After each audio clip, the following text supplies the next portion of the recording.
Sa bawat puso ng tao, may nabubuhay raw na kadiliman. Ewan ko kung may kinalaman ito sa naging karanasan ko kamakailan lamang. O naikone ko lang sa mga pangyayari, bunga ng kawalan ng eksplanasyon sa mga naganap. Heto ang aking kasaysayan.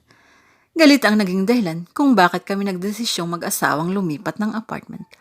Yung landlord namin sa nakaraang apartment, gahaman sa pera, nagtaas ng renta sa kalahatian ng taon. Bukod doon, nais kaming singilin ng mahigit na 1,000 piso sa tubig na alam kong hindi naman namin nagamit noong nakaraang buwan. Noong unay nangatwiran pa ako sa kanya, baka may sira ang mga tubo. Responsibilidad ninyong i-check ito kesa ang singilin kami ng ganyan kalaki. But she doesn't want to listen. O talagang binulag na lang ng pera si Mrs. Alcazar. Kung tutuusin, hindi naman problema sa aming bayaran ang sinisingil niya dahil maganda naman ang trabaho naming mag-asawa at masasabi kong may desente kaming savings. Pero naramdaman ko rin parang nananamantala lang si Mrs. Alcazar. Dito na ako hindi makakapayag. Prinsipyo na ang nakataya. Kaya right there and then, niyaya kong maghanap na ng bagong malilipatan ang aking asawa. Sa simula, apartment lang ang talagang hanap namin. Pero later on, napag-isip-isip naming mag-asawa na bahay na ang bilhin, lalo na nang may mag-alok sa amin ito. Isang lumang bahay sa Marilao, Bulacan ang inalok sa amin ng isang matalik na kaibigan, si Rosario. Ayon kay Rose, bahay daw iyon ang tiyahin nito na nag-migrate na sa Canada at ngayon nagpapatulong dito na ibenta ang nasabing property. Maganda ang presyo ng bahay at lupa. Mura na kumpara sa mga lupain sa Quezon City at maging sa Bulacan. It's a good offer actually, sabi ng asawa kong si Vivian. I think we should see it. Hindi na kami nag-aksaya pa ng panahon. Pinisita namin ang bahay. Malaki iyon, 2 palamag. May kalumaan ngunit hindi naman kakailanganin ng major repairs. Nagandahan ang asawa ko sa bahay at sa katahimikan ng neighborhood. I can see in her eyes the joy habang binibisita ang buong fakid ng kabahayan. Ako okay lang. Bagamat nalalayuan sa lugar, naisip ko na hanggat hindi kami nagkakaanak na mag-asawa, mabuti na nga sigurong sa ganoong lugar kami tumira. Mas magandang magpalaki ng bata sa maliwalas na environment, gaya ng lugar na iyon. Umakyat sa itaas ang asawa ko at si Rosario, habang ako ay naiwan sa ibaba. My wife immediately went upstairs para bisitahin ang mga kwarto doon, kayong hindi pa nga na-explore ang ibabang bahagi ng bahay. I assume na sa akin yan nais ipabisita ang baba ng bahay. Tulad ng ibang bahay, tagusan sa sala ang komedor at ang kitchen. Nothing much of it, except may kaluwagan iyon. Maayos ang pagkakabagawa, but it needs repainting and some interior decorating. Kapansin-pansin ang lumang painting sa isang bare wall sa kusina. It was an abstract painting of a limbo, whatever that means. It was as if there's a dark hole in the painting that goes on and on. I am not an artist. I'm an accountant, a mathematician. I don't pay much attention to that kind of useless art. But there was something in the wall that attracted me. Kung hindi ko pa nilapuitang mabuti yung painting, hindi ko mapapansing may pinto pala doon. Isang maliit na pinto na noong una, inakala kong isang cabinet. But when I opened it, it was surprise. It was a door leading to a basement.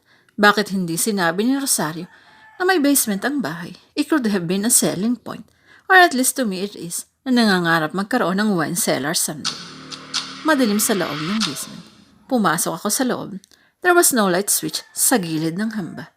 A normal person would not go inside in the basement, but I wasn't that kind of person. Curious ako. So I went on. There was stairs going down to the basement.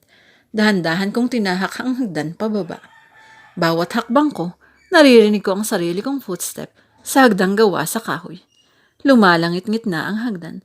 Luma na at kailangan ng palitan. Patuloy akong bumaba ng may pag-iingat. Nakakailang baitang na ako nang may marinig akong bulungan. 2 tinig na nagsalib ang aking narinig. May pinag-uusapan, ngunit hindi ko maintindihan kung ano. Sa wari ko itinig ng isang matanda at bata ang nag-uusap. Nanggagaling ang tinig sa ibaba. May tao ba dyan? Ang tawag ko. Inaasahan kong may sasagot. Baka nga may tao sa basement at hindi lang nabanggit ni Rosario sa amin.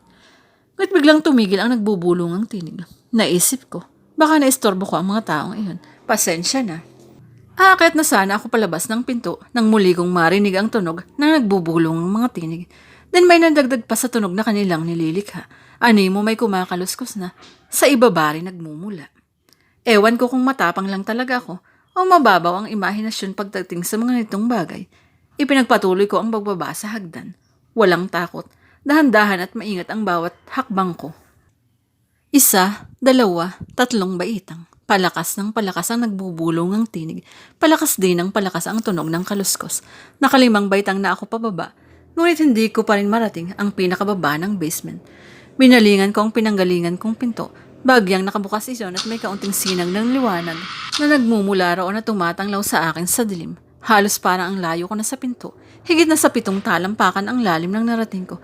Anong klaseng basement kaya ito? Patuloy ang tunog ng bulungan, ang tunog ng kaluskos. Noon ko na-realize na baka hindi tao ang gumagawa ng pinanggagalingan ng tunog. Pero kung hindi tao, ano? Ano nga kaya? Curiosity kills the cat, but I also knew I had to go on. For some unknown reasons, I was attracted to whatever it is that's down there. Gusto kong malaman kung ano ang naroon sa dako pa roon. So I continued going down the step. Lumalakas ang nagsasanib na tinig na nagbubulungan. And by that time, it became somehow clear to me. Tagalog ang wikang sinasambit ng nagbubulungan. At ang kanilang sinasabi, haya na siya, lumalapit na, haya na siya. Hindi ko alam kung ano o sino ang kanilang tinutukoy, but the strong presence of the unknown entity engulfed me. Ako ang hinihintay nilang bumaba. Ako ang tinutukoy nila. Haya na siya, sige baba pa, halika, lumapit ka sa amin, ang patuloy na sambit ng bulungan. Hindi na sana akong makbang pa ng isa pang hakbang pababa sa baitang, ngunit ewan ko kung anong persang iyon na tila umakit sa akin. Tumigil ang nagsasanib na tinig. Wala akong makita sa kadilimang nakapaligid sa akin, ngunit naramdaman ko ang unti-unting paglapit ng dalawang nilang. Ang kanilang kaluskos, ang kanilang paghakbang, papalapit sa akin, ay rinig na rinig ko. At ang masangsang na amoy, parang may nabubulok na karne ng baboy. Napakabaho niyon. Patindi ng patindi ang amoy, habang nararamdaman kong papalapit sila ng papalapit sa akin. Dito na ako nagising mula sa aking kahibangan. What the hell am I doing here? Waiting for those unknown creatures to grab me. Kagad akong kumilos. Inakyat ko ang hagdan patungo sa pinto ang aking pinanggalingan. Humiyaw ang mga tinig na parang mga mababangis na hayop na inagawan ng pagkain. Binilasan ko ang pag-akyat. Ramdam na ramdam ko ang pagsunod nila sa akin. Diyos ko, hinahabol nila ako. Binilasan ko pa ang pag-akyat. Halos isang baitang na lang ang pagitan nila sa akin. Ang akala ko'y katapusan ko na. Buti na lang at narating ko rin ang pinto. Kaagad akong lumabas at isinara iyon. Hingal na hingal ako. Hindi ko alam kung anong mga nilang iyon na sumunod sa akin. Pero habang nakatalikod ako sa pinto, narinig ko pa ang galit nilang pag-angil at ang unti-unting pagbaba sa hagdan pabalik sa kailalimang kanilang pinanggalingan. Nang mawala na sa aking pangdinig ang kanilang tinig, unti-unti na akong umalis sa lugar na iyon. Pagdating ko sa sala, pababa na rin ang hagdan sina Rosario at ang aking asawa. Nagtaka si Vivian nang makitang pawis na pawis ako at namumutla. Han, bakit? Saan ka nang galing? Pagtataka nito, sa basement, ang sabi ko. Basement? Taka niyang sambit sabay baling kay Rosario. Umiti si Rosario na animo nagbibiro. Walang basement ang bahay na ito. Mungkahin eh. Merong basement. Kiit ko. Dahil sigurado ako sa nakita ko. Alam kong ano ang nakita ko. Grabe, ano ka ba? Ilang araw na akong pabalik-balik sa bahay na ito. Walang basement dito. At kung meron man, bakit ko naman ililihim sa inyo? Pangatwiran ni Rosario. And I believe her. Bakit nga ba kailangang ilihim o i-deny ang pagkakaroon ng basement ng isang bahay, lalo't kung ibebenta mo ito? Hali kayo, ipapakita ko sa inyo ang basement. Pagyaya ko to prove my sanity. Pero ipapakita ko lang sa kanila ang pinto. Iyon lang ang plano ko. Hindi ko nabubuksan ang basement na yun o papasukin man lang. Natawa si Rosario, pero tumango siya. Go ahead, show me, ang hamon niya. Lumakad kami patungo sa kusina ng bahay. I saw the painting. Ang palantandaan ko. The door is just below that painting. Ang sabi ko. Nilapitan namin iyon. Here's the door. Ang sabi ko. Pero nang masdan namin iyon, wala namang pintuan sa ilalim ng painting. Walang pinto. Pader lang ang naroon. Manghang-mangha ako. What the? Nagkatinginan lang ang asawa ko at si Rosario. I am not kidding. Sabi ko. There was a door here. At itinuro ko pa ang pader kung saan may pinto ang kani-kanina lang. Han, please. Stop this nonsense. Baka pagod ka lang. Awat sa akin ni Vivian before I make a fool of myself. But I know what I saw. At hindi yun hallucination lamang. There was a door leading to dark basement, where something is waiting. Something horrible. Kung ano man, hindi ko na malalaman pa. There was no door. Ulit ni Vivian sa akin. Unless, biglang sabi ni Sario, you mistake this painting into a door. Nakangiting sabi nito sabay turo sa painting. What is the painting anyway? Tanong ng asawa ko. It's called The Door. My aunt bought this painting from India. Sabi niya, misteryoso raw ang taong nagbenta sa kanya ng painting na ito. She did not even know why she bought it in the first place. It was as if she was hypnotized by the man or something. Weird, sabi ni Vivian. Nanatili akong tahimik habang pinagmamasdan ng painting.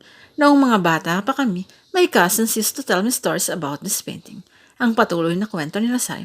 What kind of stories? Curious kong tanong. That the painting is a door to another world. Kung saang wall daw ito ihang, may lumilitaw na pinto. Kinilabutan ako. So it wasn't just me, after all. Did your cousins ever enter the door? I asked. Umiling si Rosario. None of them did. They were very scared at that time.